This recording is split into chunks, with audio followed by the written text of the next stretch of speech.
Online for Authors, where I, Terry M. Brown, author of character-driven fiction and host of the podcast, introduce readers to characters they'd love to invite to lunch by interviewing authors, discussing their books, learning about the writing process, and even, on occasion, chatting live with a panel of authors to discuss topics relevant to both readers and writers. My guest today on the Online for Authors podcast is Jennifer Gasner, author of the book My Unexpected Life: Finding Balance Beyond My Diagnosis. In my book review, I stated My Unexpected Life is a memoir that takes an honest look at Jennifer's journey from diagnosis to embracing life with a disability. Jennifer has no qualms about showing the messy middle, which includes denial and anger on her part, insensitivity on the part of family and friends, ableism culture in her school, community, and even herself, and more. As a reader, you will want to both shake Jennifer and those around her, as well as cheer her on. You will learn what it's like to get potentially devastating news and how such news can affect everything you believe about life. In the end, you will learn that a disability doesn't have to define you. In fact, for Jennifer, her disability is just a small fraction of who she has become. Reading this book will help you shed light on your own ableist ideas and offer new ways of seeing those navigating life with a disability. I highly recommend this memoir.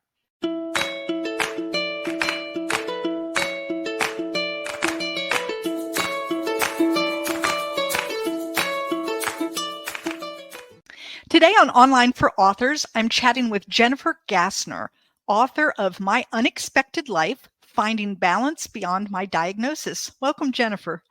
Thank you for having me, Terry. I'm excited to have you. I really enjoyed the book, but before we really deep dive into it, can you give the listeners kind of like a very quick overview of what they're going to find when they read My Unexpected Life? So it's basically my journey from fear to acceptance after being diagnosed with a rare disease at the age of 17 in 1990. Right. And so, and there was a difficulty with acceptance. Yes. Yes, it wasn't like you were diagnosed and immediately you just kind of went with the flow. It took a lot of practice before you got there. Did. Yeah. So tell everyone, what is this rare disease? What is it? So it's called Friedreich's Ataxia. Mm-hmm.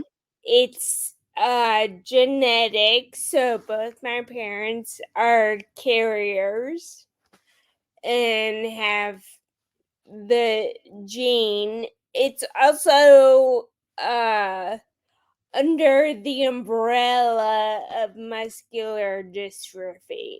Okay. All right. And when you said in the book, but let's talk, about it. When you first heard this diagnosis, what were your thoughts? When I first heard it, I was like, oh, okay, because I was told I had a mild case. Right. And I was told, or my parents were told to go to the Muscular Dystrophy Association for some resources. But all I knew of MDA was people in wheelchairs, and I didn't think that was going to be me. Right. Because my case was mild. Right. At some point, though, your mom had given you a list of, or like a here's some things about, Friedreich's ataxia, right? And she told you specifically, only read the ones I highlighted, right? So you're a teenage girl of what, 17, 18 at that point, right? And what do teenage girls whose parents tell them don't read, what do, right? They read whatever they're told not to do. Right. Yeah. And so you read it, and you read something that really scared you. Yes, I read that I was going to most likely die by the age of 25. Right. And so you're 17 at that point. Yeah. It doesn't give you a lot of time. Not at all. No. So I suspect somewhere between being told you had a mild case and reading that bit of information, you changed how you felt a little bit about this whole thing. Completely. And a few weeks before she had given that to me was when the annual Jerry Lewis muscular dystrophy telethon was, and they interviewed a guy who was in a wheelchair, and he said he had Friedrich's ataxia, and that right there freaked me out too. Right, right. Because you're like, wait a minute, I'm not in a wheelchair. I don't plan to be in a wheelchair. And what's he doing in a wheelchair, right? Yeah, yeah, Yeah. Yeah. So you're very blunt and honest in your memoir, which I loved because you didn't try to hide. You didn't try to make it, I did this wonderful job of accepting, my new reality. You turned to alcohol is what you did. And I mean, you kind of went straight into, let's see how drunk I can get and how long I can stay that way. yes, And it wasn't a good fit though. It's not necessarily a good thing to do with your particular diagnosis because it only made everything worse. Is that correct? yes, correct. Yeah, Um, but it's understandable why you did that. I think a lot of people turn to things just to get, it's like, okay, I don't want this to be happening to me, yes. right? What changed that? What finally made you say, okay, hiding from it is not the answer? I think it was because I made the correlation between I was falling more, Mm-hmm. and I realized I was falling more because I was drinking more. And so I thought uh drinking would lead me to be in a wheelchair earlier. Okay. All right. So at what point did you finally stop being so afraid of the wheelchair? Probably the moment I got one. Okay. So up until that point, it was scary. Can you Yes. walk walk through someone like me? I don't need a wheelchair. I intellectually think, well, if I needed a wheelchair, well, then I would get in a wheelchair. Like, it doesn't sound horribly scary to me. Walk me through why that was such a big thing. I'm sure it would be with me too. I'm not saying that I'm just Yeah. saying for someone who's not facing it, it just seems very intellectually like, well, okay, well, then that's what you need. But Yeah. it was a very scary thing for you. Walk us through that. Yeah, because again, going back to my initial reaction when I saw the boy who had Friedrich's on the MDA telethon, to me, he looked like he was very lonely Okay. and very sad. Okay. Okay. So that right there scared me. And then I was like any teenager, really, I was, uh, a romance freak. And I thought I I would have absolutely no chance. Okay, so you're looking at it in terms of I'm not going to have friends, I'm not going to have boyfriends, I'm not going to have a life, and I'm going to be stuck Yes. in this chair, right? Yes. Okay. Now Yes. you finally get to the point where a chair is what you're going to have and you got Yeah. it. What changed at that moment? Why all of a sudden was it like, "Oh my gosh." Because it allowed me so much freedom, Yeah. because I at that point, I was still walking, but I could only walk short distances. So that meant I didn't have energy to like go to the mall and look at everything. I was always uh I always just maintained a short distance, only Right. sticking to one wing in the mall or Right. You went in and got what needed to be gotten and you got out. You yeah, didn't have time for the extra, right? yeah, Yeah. Yeah. And so this gave you tremendous freedom. yes. Yeah. On your website, you state, let's see, you want people to see disability as another aspect of diversity. Okay. What do you mean by that? Let's talk about that. Well, a lot of people really look at diversity in terms of race Mhm. or gender or religion, and disability is often let out of the conversation. Okay. Okay. How do we change that? Like how would someone go about like That's a good yeah, question. well, because I'm looking at it from my point of view as someone who's not disabled. However, my husband has recently had a stroke, and so he is currently in a wheelchair. And I have noticed as his caregiver some of the difficulties we run into.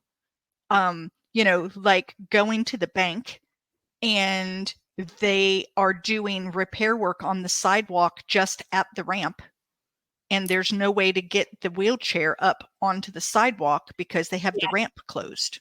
Yeah. Or you want to go to the library and they do have a ramp, but it's at the other end of the like it's all the way at the end of the parking lot. And so not only now do you have to park way far away from the door, but now if he were alone and pushing on his own, he'd Yeah. have a long distance that he had to go. And, Right. and it's not like it's covered if it's raining or any of the other things. And so I've just noticed some things like that that I know that we could fix. That those are the kind, but what else can be done to include disability into this diversity conversation? I think it's a matter of advocating for Okay. it, first of all, and recognizing that even within disability, it's really diverse. It is. It is because someone that has your disability versus like my husband with a stroke versus Right. somebody else Neurodivergent virgin or there's right, whatever. right. Yeah. Yeah. So I think a lot of it is advocating and really beginning that conversation. And that's not to say like none of these other groups are lesser. Right, Of right. But course, they're part of disability or a part of diversity.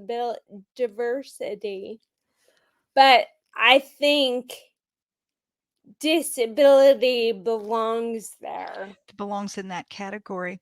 Since you got a wheelchair, have you noticed are things getting any better? Are there better accommodations than there used to be, or is it pretty much just as sad now as it was then? No, I definitely see improvements.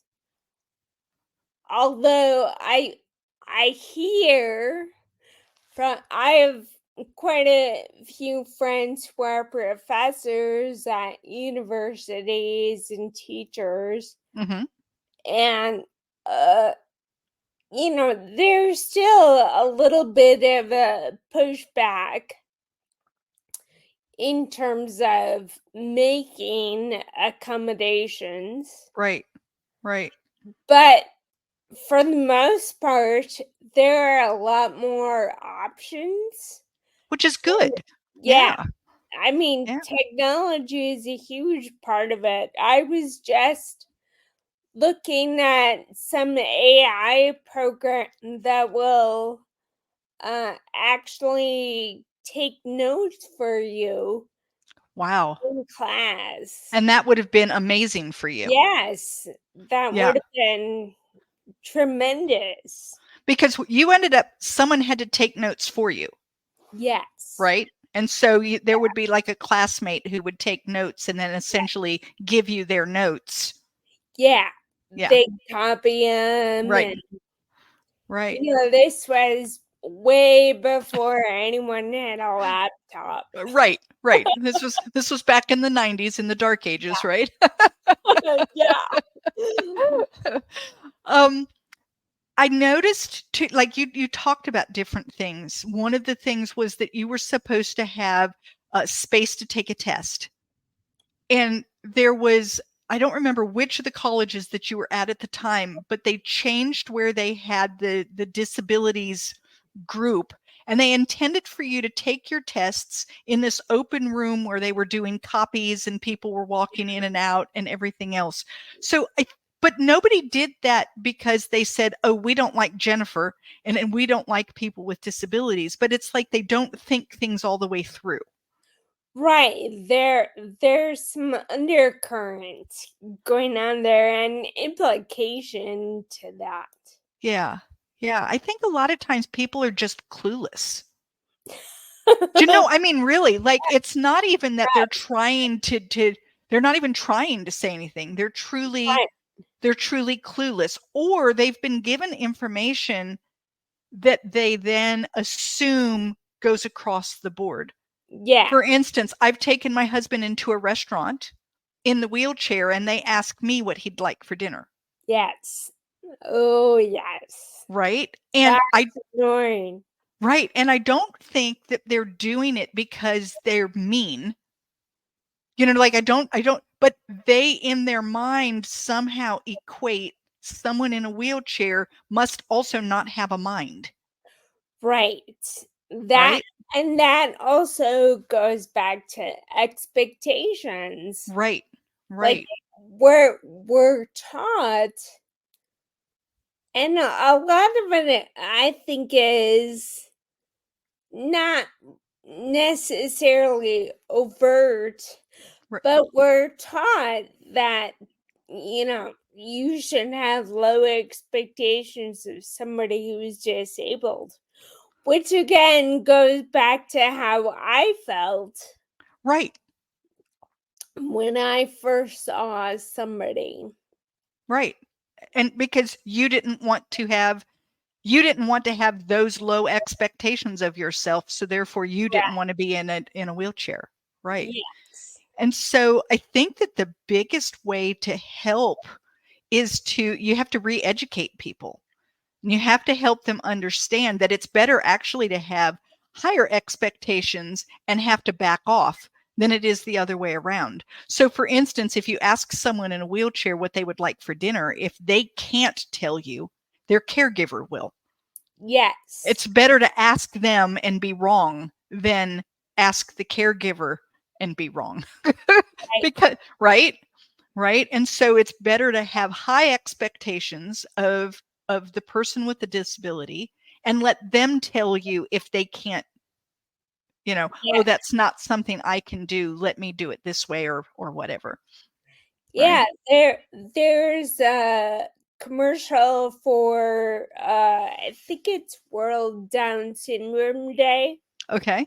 and it's a woman with Down syndrome who says, "Assume I can, so maybe I will." Yeah. That There's a lot of that. I yeah, have, yeah. And I think the other thing to recognize is someone in a wheelchair, there's a bazillion reasons why that may be true. Right? They yeah, may be in a wheelchair because they have Friedreich's ataxia or they've had a stroke or they have cerebral palsy, or or they've an amputee. right, or and there's a lot of variations that may or may not have any neurological component to it. Yes. Right? And so Yeah. that's something that we have to start. Do you think, like, it's really hard to change adults? Once we have an opinion, no, really, once we have an opinion, it's really difficult. How Yeah. do we go about helping children grow up so that they have less of these ideas in their head? So a friend of a friend of mine does workshops with the parents of children who have recently been diagnosed with some disability Mm-hmm. at, at a younger age. And they help them discover independent living philosophy Mm-hmm. um, in the beginning, and that in turn helps them transfer those ideas Ideas to their to their kids, right? kids. Right. Your parents had a hard time accepting the diagnosis, just like you did, right? Yes. Yeah. Yeah. And you say, I think at the very end of your book, you say that you're not angry with them. It's not like, No. but they didn't do a fantastic job of helping you adjust, right? Yeah, they yeah. Yeah. And part of it is they had similar problems that you had with, they didn't want to see you in a wheelchair. They didn't want to see these certain things because they didn't want that for their child, Yes. which is understandable. As a mom, I can understand that feeling that you don't want it, so we're going to pretend it doesn't exist, right? If it doesn't exist, then it can't happen. Right. It's just not going to happen. Right. And then they also probably, this is in the 90s, and so that puts your parents at an age where they probably didn't have a lot of education on disability, Correct. right?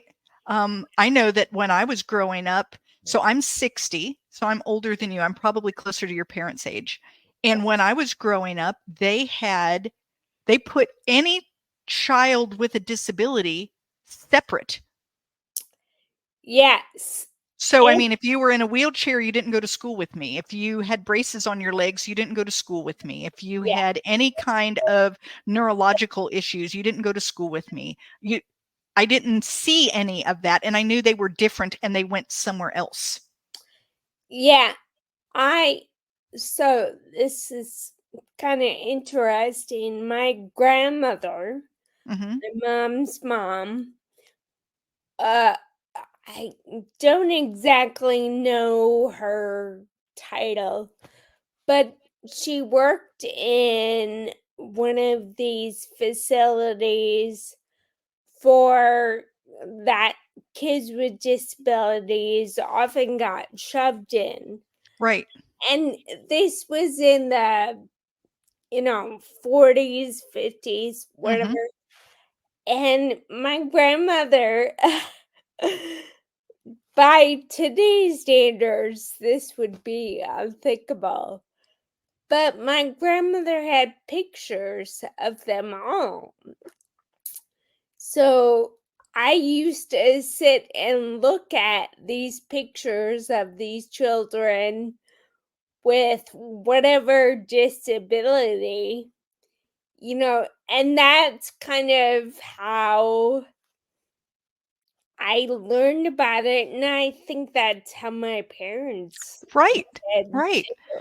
And so it's just very difficult. One of the things that I wanted to smack my head for you was your parents bought a new house, Yeah. and you had talked with them about the fact that you felt that it would be sooner rather than later that you would end up needing more assistance with walking, maybe a wheelchair. You weren't, you were kind of ambivalent at that point, but that you wanted them to have a one-story house and you needed a bigger bathroom. Yeah. And so they went and they got what they said was a one-story house and a bigger bathroom. But when you walked in, tell everyone what you found. a sunken living room. And not just a sunken living room, but it was literally in the middle of the house that you had to go through to get from one end to the other. Yes. Yeah. Yeah. And when I read that part of the book, I really did. I wanted just, oh my goodness, I cannot believe. Yeah. Yeah. And that was hard for you because I'm sure that it felt very much like they didn't think about you at all. You correct. Yeah. And my mom and I have had conversations about this where, you know, she didn't really think of it that way because I was still walking at the time. Right. Right.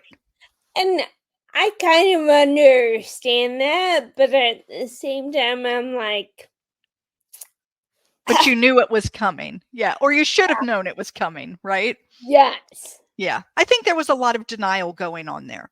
Yeah, I think Yeah. so too. Yeah. So what do your parents think of your book?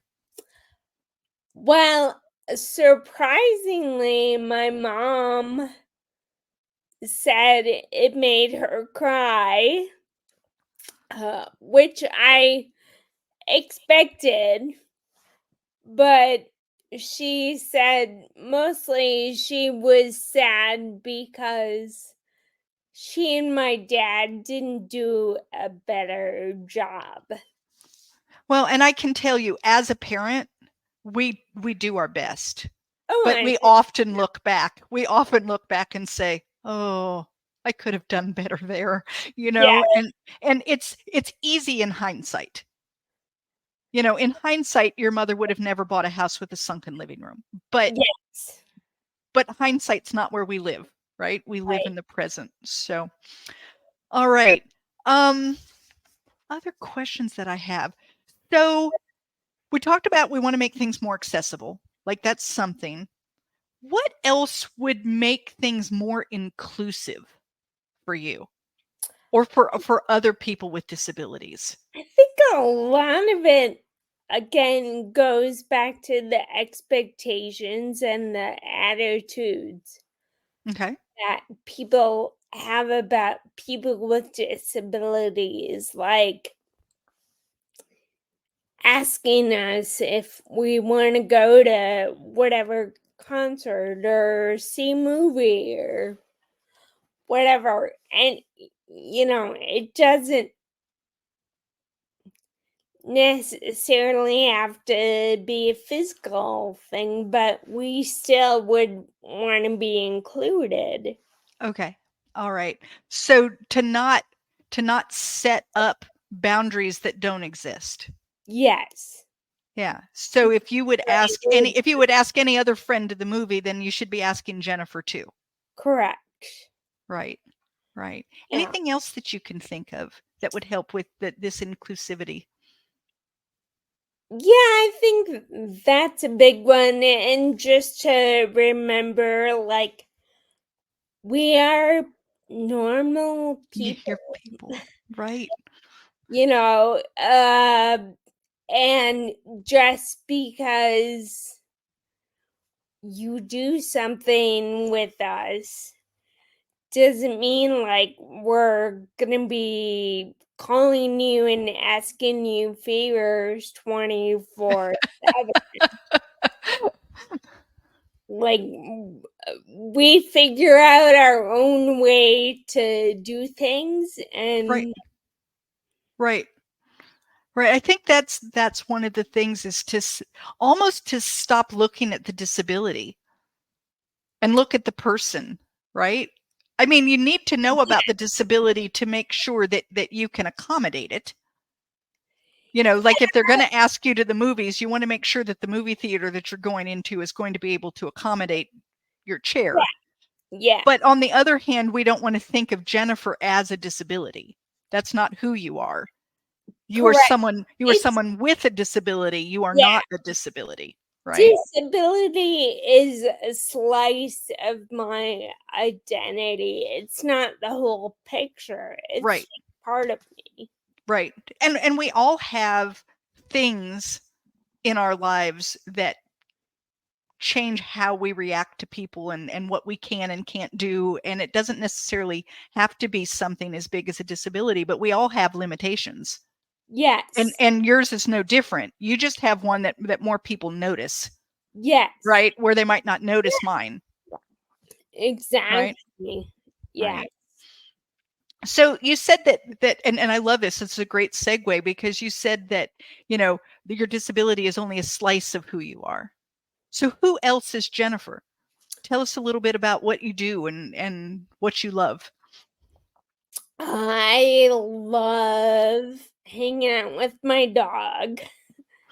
She always makes me laugh.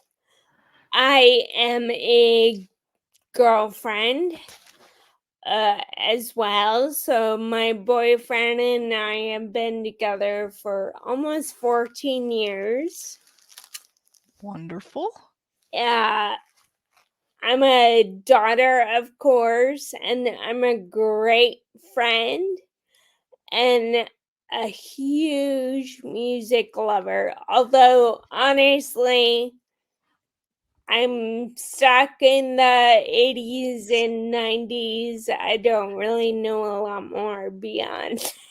I was going to ask you because your book is really full of the 80s and 90s music and the bands and a lot of the alternative bands of the time. And you didn't listen to the music everyone else was listening to. Pop music wasn't your thing, and you wanted to be a DJ, and you had all of that. And I was going to ask you if music was still a big part of your life.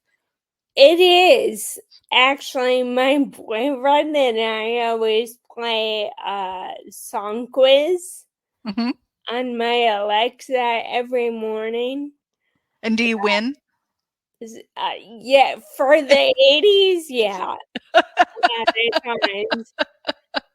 Uh, but again, when it starts getting into like the rap and R&B, I'm really not You didn't go there with them, huh? knowledgeable. But also, I should mention if anyone signs up for my mailing list, Mm-hmm. my website, they get the link to the playlist Ah, for that for would the be book. that would be cool because the playlist, there were a lot of songs that or bands that I had heard of, but not necessarily knew very well. Because by the time the 90s rolled around, I was having children. And so Yeah, once you start having children, you're listening to like Sesame Street far more right. than you're listening to other things, right? But I went to school. I graduated high school in 82 and then went to college. So in the 80s, there was still some of that music. And it was Oh, like, yeah. oh, I've heard of them. I've heard of them. Or I remember when they came to the campus or something like that. So Right. that would be a great thing. So everybody run right out and get on her mailing list so that you can get her song list, because you have a huge list of songs that you reference in Yes. your memoir. Yeah. So you wanted to be a DJ. That was something that you really, really thought that you wanted to be. That isn't what ended up happening. Can you tell us a little bit about your career journey and different things that you've done and how you felt about some of those changes that you made? Well, my initial decision not to become a DJ was basically because my voice was starting to change. So I'm sure listeners can tell like the cadence of my voice is slower. So back then I initially didn't think it was that big of a deal. But then people kind of started to notice. So I decided to become an English major. And then at the same time, I was involved with the student activities board on campus.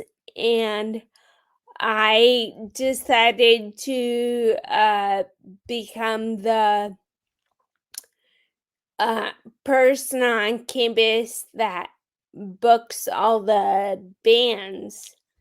So that was an exciting thing for me to Right. do because like all of my siblings, they're all halves.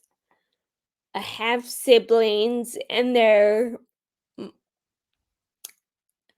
much older than me. They would not appreciate me saying that, but Shh. they are. So I used to sit and watch them get ready for concerts like Billy Joel and the Cars. And I always wanted to do that. Hmm. When I had the opportunity of being involved in live music, I was beside myself. Oh, I'm sure. I'm sure. And then you kind of got more into like student, like I can't even remember the names of the things that you did, but like student development and that kind of thing, right? Is that? Yeah, Yeah. student activities. Yeah. Yeah. Yeah. And then that led to working with disability, like organizations that were dealing with disabilities, right? Well, that led to me going to grad school, Right. which in turn led me to uh, apply for a job being a conference planner, which I ended up getting, and that was with a organization dedicated to disability. And that kind of puts you on a different path.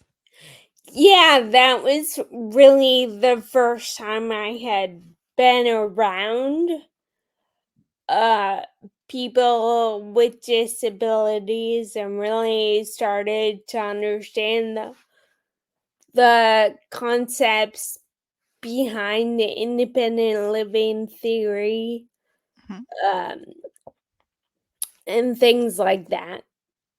Yeah. Yeah. And that kind of changed the trajectory of things. You ended Yeah. up out in California and you're now, I know that you are like a spokesperson, right, for Friedrich's ataxia. Is that? Yeah. So I'm an ambassador for Friedrich's Ataxia Research Alliance, Mhm. or FARA. I am not working full time anymore, but I've worked at various nonprofits and lastly at University of California, San Diego. So I've done a lot of different things. Yeah. Yeah, and I love that. And I loved that you didn't allow some sentence that said that you weren't going to make it past the age of 25 to define what you were going to do. So Um, one of my big questions is if you were going to talk to someone who they've just learned that they have Friedrich's ataxia or something like that, that is going to change their life, what do you say to them to help them make an adjustment faster than what you were able to? Like, what could you say to them to help them? Well, I think one of the biggest pieces of advice that I got was actually from my neurologist in the beginning, because he was like, don't let this affect the rest of your life. Keep living like you would always live. Uh so I think that's an important thing, but I Right. think the other thing is to make them understand that look, you still have value. just because you have to do things a little differently, that's okay. It doesn't mean you can't Right. do Right. something. Right. What Uh, would you say to parents? to parents, I really would encourage them to have conversations about disability and check their own expectations Yeah. at Yeah. the door. Like, really find out about disability culture and things like that before they jump to all these wild conclusions. Yeah. I looked at some of and you brought up the fact that Friedrich's ataxia is genetic, and so it came from your parents. And I also think that your mom probably felt very guilty. Oh, she still feels very guilty. Right, because somehow it's her fault. Yes, She did this, you know. And of yes, course it's not like she set about doing anything. She right. didn't she didn't even know she was a carrier, I'm sure, until all of a sudden you have the problem and now, oh my gosh, that means it's me. And so there was that too. So I would think helping parents to understand, genetics is what genetics is. We don't all go through huge genetic testing before we're married and have children to make sure that everything's going to be perfect. That's not the way it works. Yeah. So, yeah. Um what are you doing now? Are you going to do any more writing? What is your next project? Do you have anything coming up? I'm hoping to continue. Right now I'm looking into uh doing flash memoir. Uh-huh. I've not heard of that. I've heard of flash fiction, but not Yeah. flash memoir. I Yeah. love that. So that's my idea at the moment. We'll see, because a lot of people are saying, well, what's happened in the 20 years Right, since right. you moved to California? So, Well, I mean, it would be interesting to know. I think that yeah, people would like to know. yeah. Yeah. You could probably also do quite a bit of speaking as well. I mean, I know you say speaking is difficult for you, but I find you very easy to understand. I think that people would be very interested in hearing your experiences. Yeah, I've been looking into that possibility as Yeah. well. Yeah. So that's wonderful. If Yeah. someone wanted to get up with you, Jennifer, to talk about your book or to ask you about disability or to talk with you about, the current culture around disability, how do they get up with you? Uh, I'm on Facebook at author Jennifer Gasner, and I'm also on LinkedIn as Jennifer Gasner. Well, fantastic. And they can go to your website, Yeah, right? Is that jennifergassner.com? jennifergasner.com. Super. Again, sign up for the mailing list. You get the link to the playlist. And everybody wants that playlist. I'm sure it's Yes. fabulous. And you can buy my book on Amazon, or you can order it from wherever you would like to buy your book if you don't want to go to Amazon. Yep, I think it's on Barnes and Noble. I think that you can get it just about everywhere, right? You've got Yeah. it pretty much wherever you can get a book. They'll get that ordered for you. Well, Yeah. Jennifer, thank you so much for being on with me today. I really Oh, appreciated this talk. thank you so much, Tara. This was great. Thank you for listening to Online for Authors, where I, Terry M. Brown, author of character-driven fiction and host of the podcast, introduce readers to characters they'd love to invite to lunch. Tune in next Tuesday for another podcast episode.